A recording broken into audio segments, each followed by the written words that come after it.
Okay, so we're going to do a sort of simple overview of sorceries in Elden Ring today, and it's going to cover some gearing and some spell choices.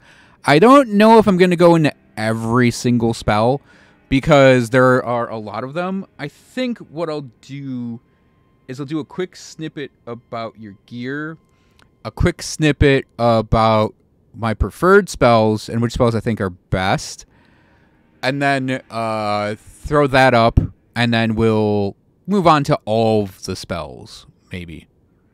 So anyways, yeah, gearing. First and foremost, you need a staff to do your sorcery casting. For the most part, most of the staffs are going to serve you fine no matter what you're going for. But the tippity-tip top staff is the Carian Regal Scepter. You get it off of the Remembrance of Renala after you beat Renala in Raya Lucaria. It has a very high sorcery scaling, even though it has a very high int requirement. But at the end of the day, you could probably use any of the staves. Endgame, you're probably going to end up with this one, though. Technically, Lusat's Glintstone Staff will have a higher sorcery scaling, but that comes at the expense of your spells costing more. So when it comes down to Lusat's versus Carian Regal Scepter, that's probably going to be up to you as to whether or not you want the higher power versus like high power but lower cost. Beyond that, you have a couple niche cases. So if you want your spells a little faster, you have Azure's Glintstone Staff, but increases the FP cost of your spells. And then you have something like Prince of Death's Staff, which gives you a very high return if you have stats all over the place and they're all high. So that could be your best in slot if your faith is exceedingly high. But again, we're talking about pretty much pure sorcery, which means Carian Regal Scepter is your number one. Maybe Lusat's is an alternative number one. And then after that, you have your situational staves based on what they boost. Special note to the Meteorite Staff, which is pretty much powerful at almost all points in the game. It does fall off once you get your Carian Regal Scepter leveled up. But Meteor Staff plus Rock Sling, that'll carry you through about 80% of the game. It is a very powerful combination, and all you need is the 18 int really to be able to use this staff, and you get S scaling and quite a lot of sorcery scaling out of the weapon just in general, and it boosts your gravity sorcery. Now, there is something we'll get to maybe a little later, where if you equip any of your boosting staves in your other hand and you cast off of your Carian Regal Scepter, you'll use the scaling of your Carian Regal Scepter / Lusat Staff while getting the boost to whatever type of sorcery you're using. Outside of that, your main hand is whatever you really want it to be. Even if you're not running a melee main hand, you could just run your sorceries through your staff and have your shield as your off. And all of that is up to you. Your shield, your main hand, and all of your main gear is entirely personal preference and more or less a fashion choice than anything. Unless you don't mind finagling your stats a bit. Because the various Glintstone crowns, the Spellblade's Pointed Hat, Albrecht's Pointed Hat, the Snow Witch Hat, and Azure's Glintstone Crown, and Lusat's Glintstone Crown, oh, and the Queen's Crescent Crown, can all play a role in boosting your stats in some way. And it's different depending on what you're going with. So like the Carlos helmet boosts your int but lowers your stamina. Olivinus boosts your int at the detriment of your HP. Twin Sage boosts your int at the detriment of your HP and stamina, but +6 on your boost there. And the Witch's Glintstone Crown, which you get at the end of Selen's quest, boost int and arcane by 3 each. Oh, and Herodos naming is int and endurance at the detriment of FP, which I believe is 2 and 2. Yeah, and then the Spellblade's Pointed Hat boosts your Glintstone sorceries. Albrecht's boosts your Thorn sorceries, which you're probably not going to use. The Snow Witch Hat boosts Cold sorcery. Azure's Glintstone Crown will boost Common Azure, and Lasat's Glintstone Crown will boost Founding Reign of Stars. Correct? Oh, and then the Queen's Crescent is just an intelligence boost. I don't use any of these because I don't like the way they look. So, ultimately, these are all personal preference. For your talismans, you have a couple options, and I think it actually does boil down to preference as well. So, Stargazer Heirloom raises your int by 5. I personally like that more than running either of the Graven talismans, because the Graven Mass Talisman, I think, is 8%, and the Graven School Talisman, I think, is 4%, because it's a total of 12% if you run both. I noticed that when I played around with running the Graven Mass Talisman versus the Stargazer Talisman, the damages of my sorceries were exactly the same if I alternated either one. So I figure, for me, running the Stargazer Heirloom is a little bit better because it's also going to boost up my weapons damage by a tiny amount. That tiny amount adds up over time. So yeah, I just went with the Stargazer Heirloom instead of the Sorcery Booster.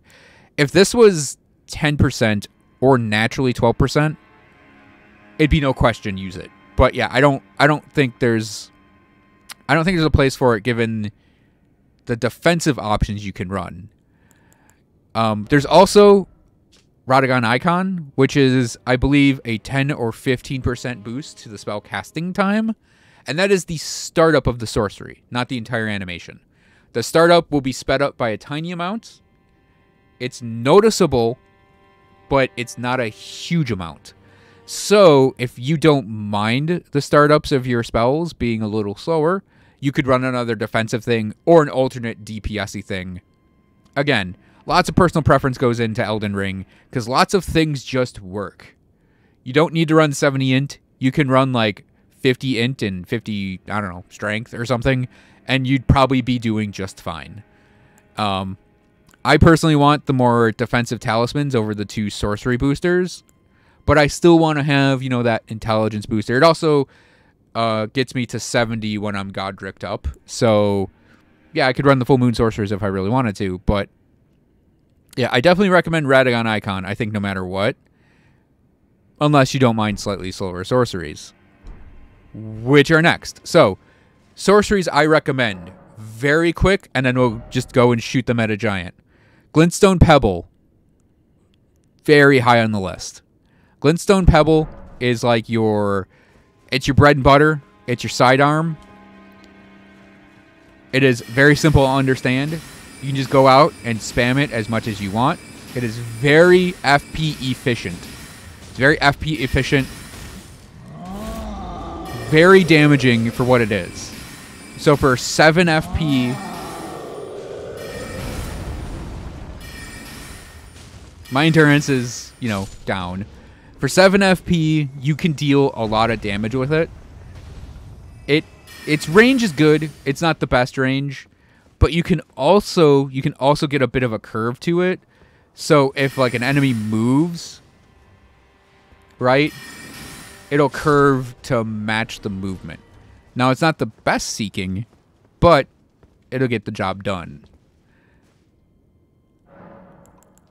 Next, I would recommend, through most of the game, possibly even in the end game, Rocksling. You get this alongside the Meteor Staff, and it has a kind of a wind-up before the pitch, but the pitch hits really hard. Very FP efficient. Very FP efficient. Very long range. And you can also stun enemies. It does deal damage to their, what do you call it? Not their poise, their posture. It does a good amount of posture damage alongside the actual damage it deals. And like I said, it's got range for days. Like, it's gonna, 2 of them are gonna hit the wall. But you can see that one just went flying there. So, ouch. Very good spell. Very good spell, especially in the mid-game. Next on my list is Carian Slicer. This is more of a melee mage spell. But this is kind of like the up-close and personal Glintstone Pebble. Because you can run out, and it's an absurd amount of DPS you can deal very, very, very quickly. Just when you're next to something. Stop moving that foot around, sir. It has two other added benefits in that it is the only sword sorcery with a jump attack and the only sword sorcery with a running attack. So you can close range very quickly, ding the running attack, and just go into dealing damage. But you can also, if you're jumping over an attack or jumping at a guy, you can get the jumping attack going too. So it's a very quick, very high DPS, extraordinarily FP efficient amount of DPS. Like, it's very good. There are several bosses that I have done on stream where I've been struggling against them, and I'm like, you know what? Screw it. Run in, vunk, vunk, vunk, vunk, vunk, vunk, vunk. They're gone. So the next couple spells take a little bit to get. Oh yeah, Glintstone Pebble, Astrologer Starter, Carian Slicer. There's a scroll kind of near Aghill Lake South on top of some rubble. You can go grab that scroll. That's where Carian Slicer is. And like I said, Meteorite, Staff, and Rocksling are both out in Caelid in the swamp. Good luck. The next three are... well, no, we'll just do Loretta's Great Bow. You get Loretta's Great Bow for beating Loretta up in Caria Manor. I enjoy this one for one-shots. It does take time to charge up, but it does deal quite a bit of damage once it's fully charged. And you don't even need to really fully charge it. It's also very long range. For me, this kind of replaced Rocksling as my long-range attack because... you jerk. Because Rocksling, to get the full damage, you need the 3 rocks to hit. And for this one, you... oh. Stop making me look bad. For this one, you'll need the 1 to hit. And like I said, very long range. Pretty good damage. FP's a little on the high side, but, you know, it's fine. And you don't need to fully charge it to deal damage with it, too. Because of the precision, and it has a slight curve. I like it more than Rocksling for that sort of tier of damage. This one might not look impressive when we use it against the giant, but Cannon of Haima is my favorite group killer. I think we do that leg. So it charges up, and you sort of...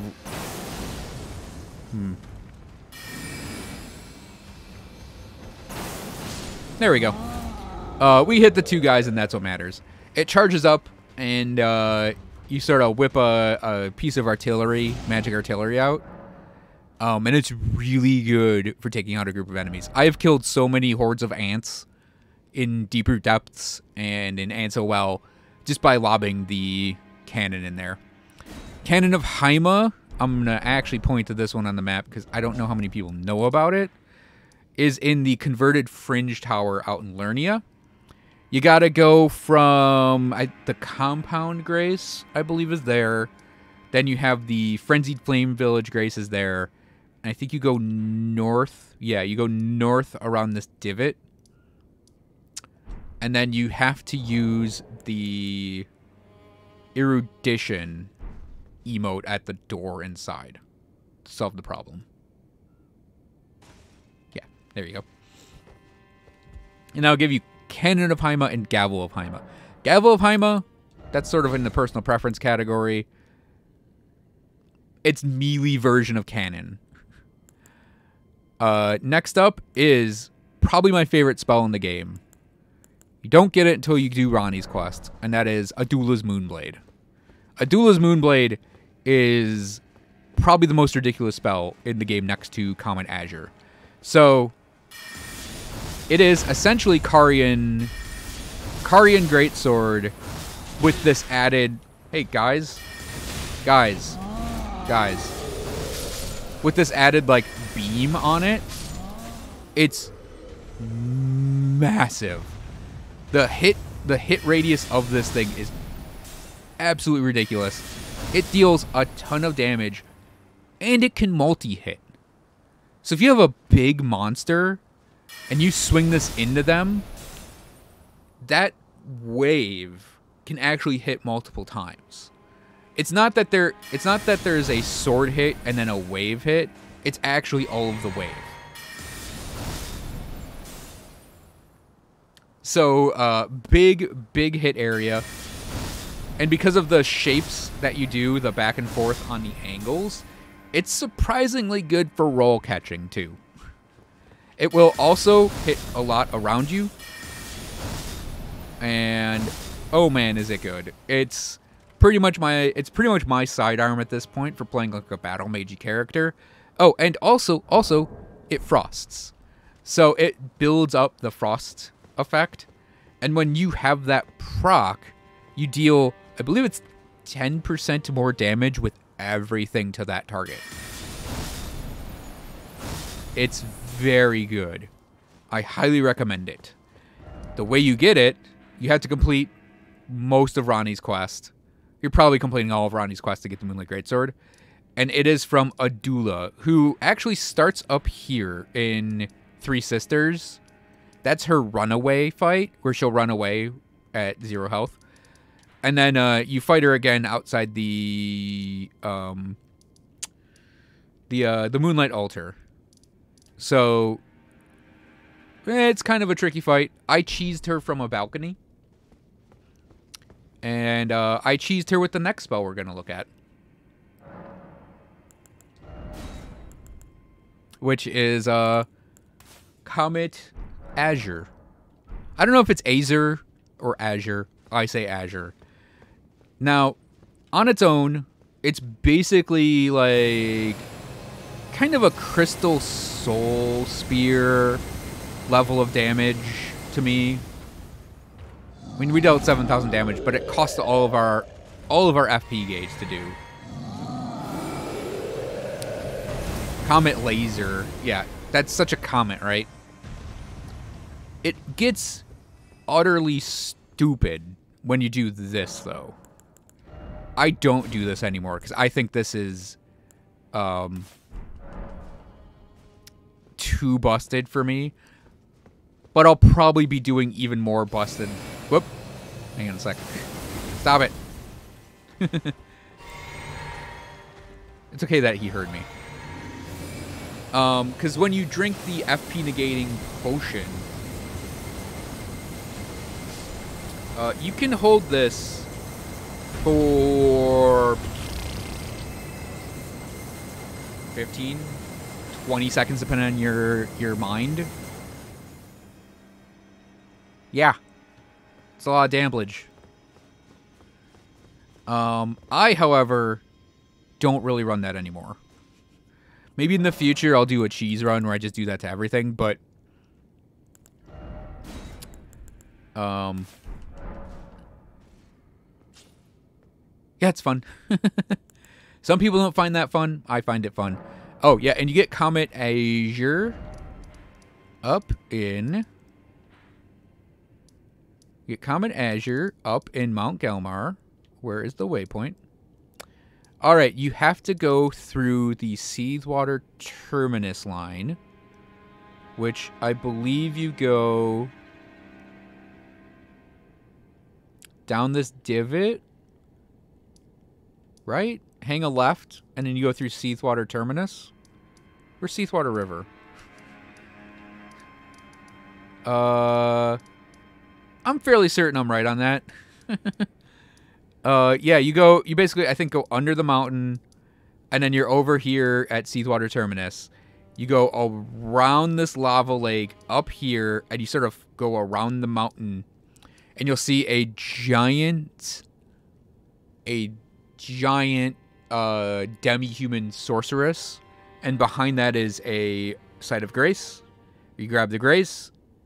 Azure is right there, and you just interact with him, and you get the spell. That also starts off a quest with Sorceress Selen, if you were interested in that.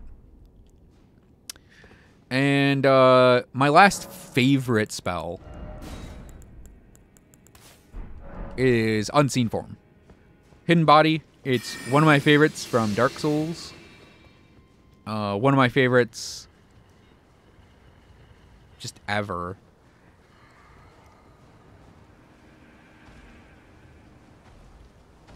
It's really good for getting well, he saw us, but the little guys didn't. That's what counts. It's because he could probably just see us moving. Yeah, but it's really good for just getting through areas when you just don't want to deal with the area. You just hidden body yourself, crouch walk, normal walk, ride your horse. It applies to your horse. Just get through a zone without even having to worry about it. And I have some honorable mentions. I really enjoy this one, Meteor of Astel. But Meteorite of Astel, I think you maybe want to do the FP negating potion. So you can hold this, and it does, you know, a giant just area's worth of damage of destruction. I don't think we hit... we might have killed one of the little dudes. It's really good against big targets. It's really good against groups. But it does cost a lot of FP. And I think that's it. Those are all my favorite spells. Those are spells I recommend.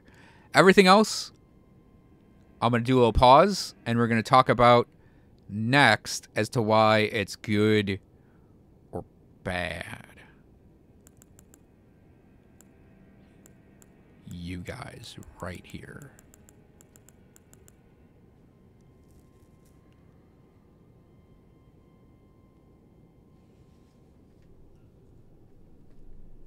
$9,000.